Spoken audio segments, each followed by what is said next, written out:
Assalamualaikum warahmatullahi wabarakatuh. Islam dikenal sebagai musuh permanen bagi Yahudi dan Nasrani. Karena itu sampai akhir zaman tetap ada kedengkian.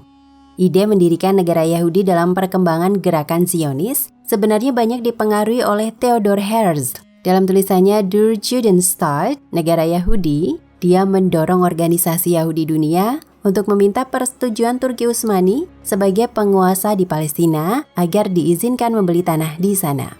Kaum Yahudi hanya diizinkan memasuki Palestina untuk melaksanakan ibadah, bukan sebagai komunitas yang punya ambisi politik. Keputusan ini memicu gerakan Zionis radikal. Bersamaan dengan semakin melemahnya pengaruh Turki Utsmani, para imigran Zionis berdatangan setelah berhasil membeli tanah di Palestina Utara. Imigrasi besar-besaran ini pun berubah menjadi penjajahan tatkala mereka berhasil menguasai ekonomi, sosial, dan politik di Palestina dengan dukungan Inggris. Berakhirnya Perang Dunia I, Inggris berhasil menguasai Palestina dengan mudah. Syarif Hussein di Mekah yang dilobi untuk memberontak kekuasaan Turki juga meraih kesuksesan. Rakyat Palestina semakin terdesak dan menjadi sasaran pembantaian. Akhirnya pada Jumat 14 Mei 1948, negara baru Israel dideklarasikan oleh Ben-Gurion, bertepatan dengan 8 jam sebelum Inggris dijadwalkan meninggalkan Palestina. Untuk strategi mempertahankan keamanannya di masa berikutnya, Israel terus menempel Amerika Serikat hingga berhasil mendapat pinjaman 100 juta US dollar untuk mengembangkan senjata nuklir. Elizabeth Diana Dewi dalam karya ilmiahnya The Creation of the State of Israel menguraikan bahwa secara filosofi, negara Israel dibentuk berdasarkan 3 keyakinan yang tidak boleh dipertanyakan. Yang pertama, tanah Israel hanya diberikan untuk bangsa pilihan Tuhan sebagai bagian dari janjinya kepada mereka. Yang kedua, pembentukan negara Israel modern adalah proses terbesar dari penyelamatan tanah bangsa Yahudi. Yang ketiga, pembentukan negara bagi mereka adalah solusi atas sejarah penderitaan Yahudi yang berjuang dalam kondisi tercerai-berai diaspora. Maka merebut kembali seluruh tanah yang dijanjikan dalam Bible adalah setara dengan penderitaan mereka selama 3.000 tahun. Oleh sebab itu, semua bangsa non-Yahudi yang hidup di tanah itu adalah perampas dan layak untuk dibinasakan.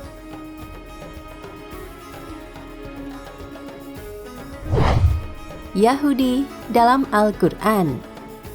Fakta fenomenal saat ini yang menggambarkan arogansi, kecongkaan, dan penindasan Yahudi terhadap kaum muslimin adalah hikmah yang harus diambil.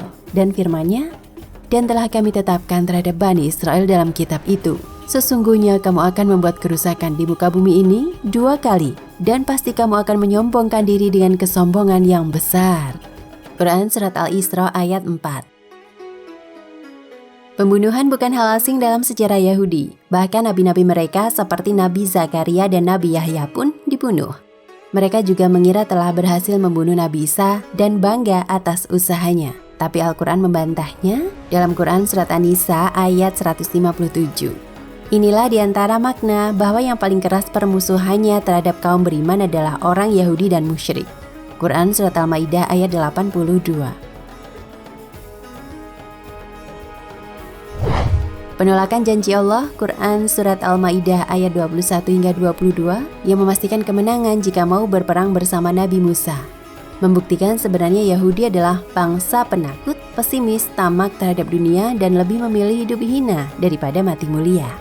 Bahkan Quran Surat Al-Maidah ayat 24 menggambarkan bahwa mereka tidak butuh tanah yang dijanjikan dan tidak ingin merdeka selama masih ada sekelompok orang kuat yang tinggal di sana.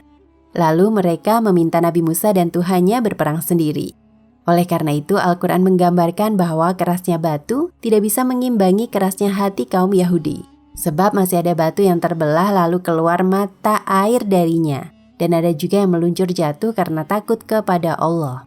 Quran Surat Al-Baqarah ayat 74. Keras hati kaum Yahudi ini diantaranya disebabkan hobi mereka mendengarkan berita dusta dan makan dari usaha yang diharamkan.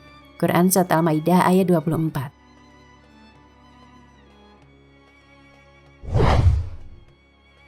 "12 kejahatan Yahudi." Dalam buku Qobai Al-Yahud dijelaskan 12 kejahatan Yahudi yang termaktub dalam Al-Quran. Kejahatan itu adalah sebagai berikut. 1. Menuduh Nabi Musa punya penyakit kusta karena tidak mau mandi bersama mereka. Quran Surat Al-Ahzab ayat 69. Enggan melaksanakan Taurat sehingga Allah mengangkat gunung Tursina untuk mengambil perjanjian yang teguh. Quran Surat Al-Baqarah ayat 93. Tidak mau beriman kecuali jika melihat Allah langsung. Quran Surat Al-Baqarah ayat 55, Quran Surat An-Nisa ayat 153. 4. Berubah perintah agar masuk negeri yang dijanjikan seraya bersujud dan mengucapkan hitah, yakni memohon ampunan. Tetapi mereka mengganti perintah itu dengan cara melata di atas anusnya dan mengatakan hintoh, yakni sebutir biji di rambut. Quran Surat Al-Baqarah ayat 58 hingga 59. 5.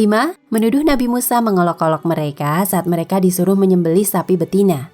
Quran Surat Al-Baqarah ayat 67. 6. Menulis Alkitab dengan tangan mereka, lalu mengatakan ini dari Allah. Quran Surat Al-Baqarah ayat 79. 7. Memutar-mutar lidahnya untuk meyakinkan bahwa yang dibacanya itu adalah wahyu yang asli. Quran Surat Ali Imran ayat 78. 8. Merubah firman Allah. Quran Surat Al-Baqarah ayat 75. 9. Menyembah patung sapi saat ditinggal Nabi Musa mengambil Taurat. Quran Surat Al-Baqarah ayat 51 dan 92. 10. Mengatakan tangan Allah terbelenggu. Quran Surat Al-Maidah ayat 64.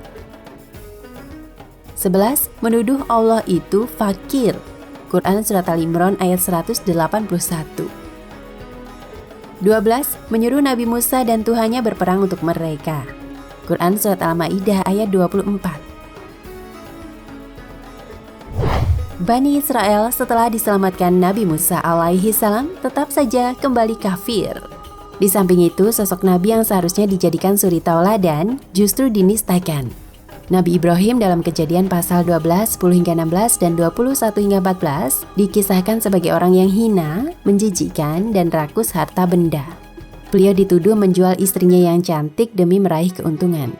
Kitab suci mereka tidak pernah menceritakan beliau sebagai nabi pemberani yang menghancurkan patung meskipun harus dilemparkan ke dalam api, menyeru ayah dan kaumnya meninggalkan kemusyrikan. Kisah memilukan juga menimpa Nabi Lut. Dalam Kejadian pasal 19, 30 hingga 38, beliau dikisahkan menzinai kedua putrinya dalam keadaan mabuk. Islam adalah musuh permanen bagi Yahudi dan Nasrani. Sebab Islam adalah satu-satunya agama yang kitab sucinya mengoreksi langsung kesalahan dua agama itu. Oleh sebab itu, kedengkian mereka tidak akan padam dan masih eksis dalam kajian-kajian mereka. Contoh kedengkian intelektual ini seperti klaim bahwa Al-Quran banyak dipengaruhi kosakata Ibrani, seperti diungkapkan Adnin Armas dalam bukunya Metodologi Bible dalam Studi Al-Quran. Klaim ini dicetuskan oleh Abraham Geiger 1810 hingga 1874, seorang rabi dan pendiri Yahudi liberal di Jerman dalam karyanya, Apa yang telah Muhammad pinjam dari Yahudi. Jauh sebelumnya, Imam Syafi'i telah menolak tudingan semisal itu dan menguatkan bahwa Al-Quran diturunkan dalam bahasa Arab. Sebab semua lafaz dalam Al-Quran mustahil tidak dipahami oleh semua orang Arab. Meskipun sebagian lafaz itu ada yang tidak dimengerti oleh sebagian orang Arab. Hal ini mengingat luasnya samudera bahasa Arab, bukan karena kata itu tidak berasal dari bahasa Arab. Karena kata-kata yang dituduhkan asing itu telah menjadi bahasa Arab, dikenal dan telah digunakan oleh masyarakat Arab sebelum turunnya Al-Quran. Anehnya, virus Geiger kini berkembang subur di sebagian umat. Pengacauan studi Islam dan maraknya franchise hermeneutika untuk menafsirkan Al-Quran di sebagian institusi pendidikan tinggi Islam sangat potensial melemahkan akidah dan ukhuwah. Fenomena ini perlu dipertimbangkan para tokoh umat di samping fatwa tentang pemboikotan produk Israel dan Amerika. Wallahu a'lam bishawab.